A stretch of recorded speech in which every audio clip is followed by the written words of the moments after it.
我決定啊。什麼意思？不然你以為嘞？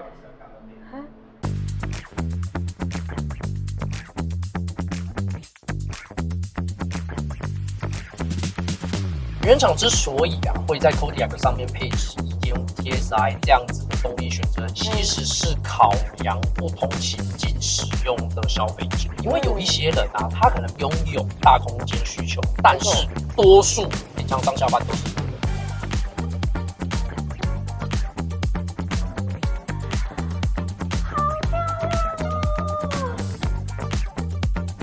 好，我换衣服了。請問你要出去了嗎，先生？這邊請，謝謝。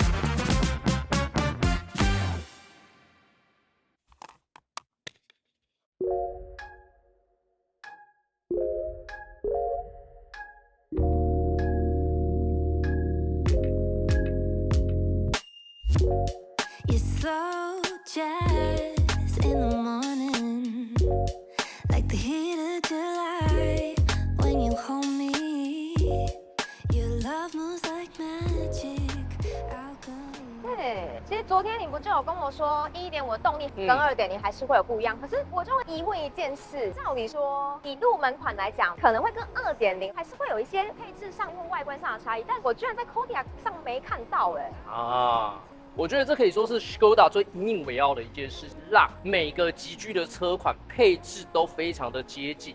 以 Kodiaq 為例，1.5跟2.0。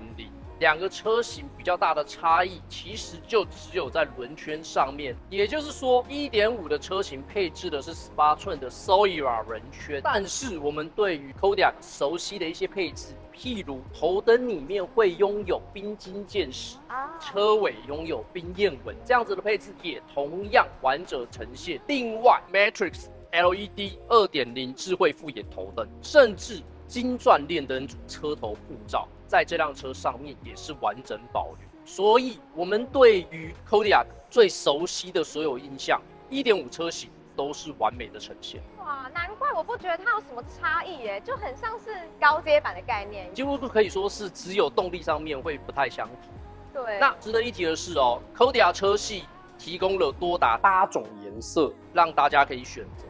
像我們這一次駕駛的這一輛比較偏水泥色澤的，是他們的鐵灰系列有沒有？這個就是我很喜歡的顏色。但是一個車款能夠出到8種顏色，其實非常多哎。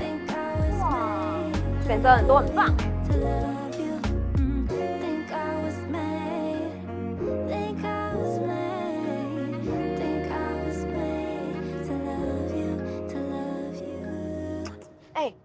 我發現了。我覺得我是對的。你看1.5它內裝它就採用黑色設計。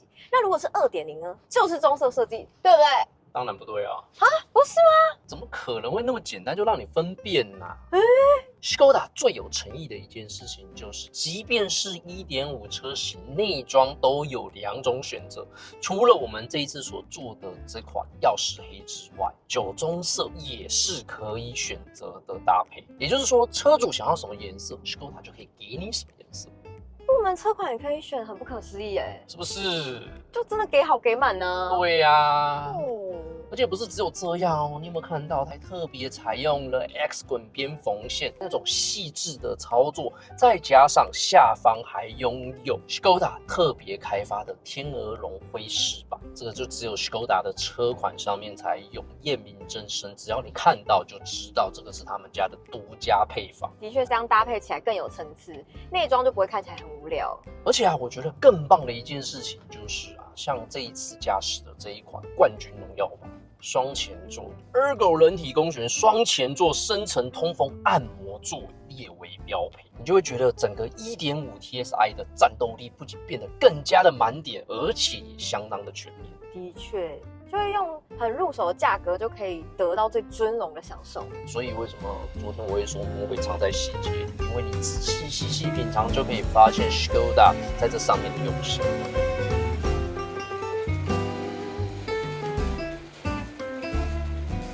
好抵達你要求的鳳山了，但是坦白說，我真的不知道來這邊可以去哪裡，沒有那麼熟。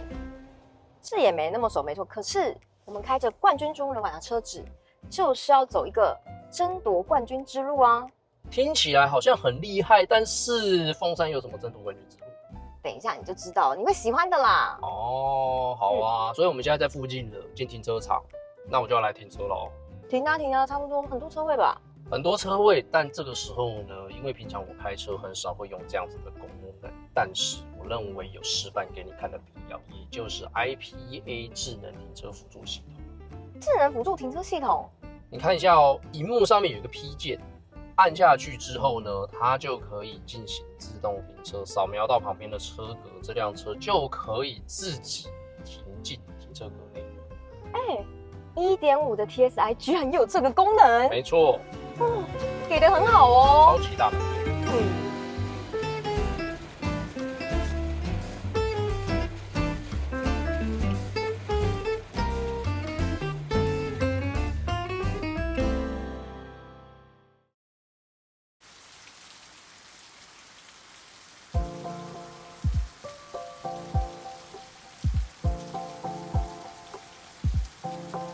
瞬發於全民之眾，賦稅局與版圖之間，交閣局餘言之中，管夷吾局勢，孫叔敖局喊百里奚局勢。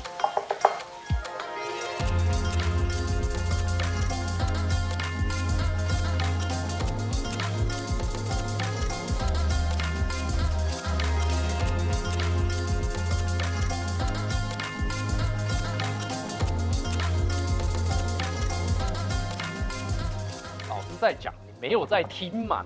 你剛剛跟我講了什麼？我都在睡覺哎、我就是不是好學生，是壞學生啊。好啦，鳳儀書院，這其實也算是一個讀書還蠻舒服的地方，以古代人來說啦，它是1814年的時候建成的，嘉慶年間。那因為當時他們希望不是只有達官顯貴人才能念書，平民們也可以來參加科舉考試，當然也可以來讀書，所以就大力的推廣。到了1891年的時候，鳳儀書院就擴大，變成全台規模最大的書院。當時就有37個房舍。可是到了日治時期的時候，因為日本那時候都推廣了新時代的教育，所以变成這樣的一個書院就慢慢的落後了。落寞之後，他們就將這個區域變成是軍醫院，要不然就是租給居民們來做使用。所以直到2005年的時候，高雄文化局才把它重新再整頓。這裡可以說是台灣追求冠軍之路的極致表現。所以才說要來這個地方，就代表我要中狀元嘛。這個叫做10年寒窗無人問，一舉成名天下知，就在這個地方。你是古代人呢，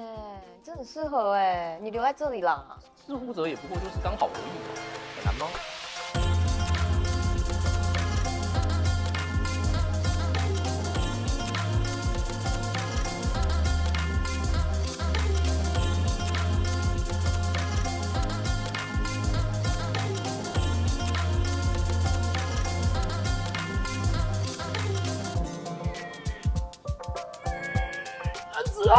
提得起就要放得下，提不起就算了。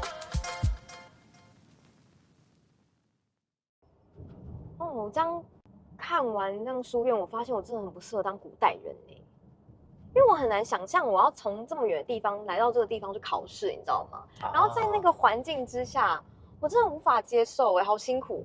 我真的覺得我比較適合當貴妃娘娘。不是深宮怨婦嗎？深宮怨婦好像也是有一點呢，但我這樣子想想啊，既然這樣，我給自己一個考核好了。我們之前開的是 RS 版本，我來看看這台車有沒有一樣的標配，好不好？後視鏡 USB 有，聰明插式器有，無線雙充電板也有。當然了，從昨天用到現在。對，還有什麼？來看看哦。超好用的智慧旋鈕也有嘛？對。Kenton 音響，昨天就在聽，也有。我覺得有一個一定沒有，車門3筒沒有了吧？怎麼沒有？不然我們剛剛雨傘哪來的？從那邊3筒拿出來的嗎？不然你真的很浮誇這台車，該有都有，對不對？對啊，這就是為什麼會說 1.5 TSI Škoda 就給你超越想象的大滿配，而且不是只有這樣，如果有一些配置你有需求的話，它也提供選擇。說下全景10大天窗，你想要的話，它也可以選。那如果身為駕駛，我想要更動感的3幅平把方向盤，也同樣可以選。另外，之前非常有感的 DCC Plus， 在 1.5 車型上面也同樣是列為選配。那根本就是車子也可以客製化的概念了啊！其實這個就是 Škoda 的用意。希望讓每一個車主在擁有一輛車的時候，盡可能的達到他們所想要的需求。另外，在安全配備方面 ，1.5 車型也同樣配備了9氣囊以及新世代的聰明愛智慧駕駛輔助系統。等於從 RS 到我們現在所駕駛的 1.5 車型，已經 2.0 TSI 4x4，Škoda 它用3種動力已經趨近完整的規格來打造 Kodiaq 這一款休旅。這也就是為什麼這一輛車可以連續7年蟬聯7人座的 SUV 冠軍。放眼車壇哦，如果我們把 1.5 TSI 視為是 Kodiaq 車系的初段，那麼也絕對是最強的初段，並且在考量節能訴求來講，是最均衡的3排座休旅。這樣聽完真的覺得現代人超級幸福。怎麼說？坐車子比坐轎子舒服啊！对啊，以這個比喻來說的話，但你確定你如果在古代的話，不會是車夫？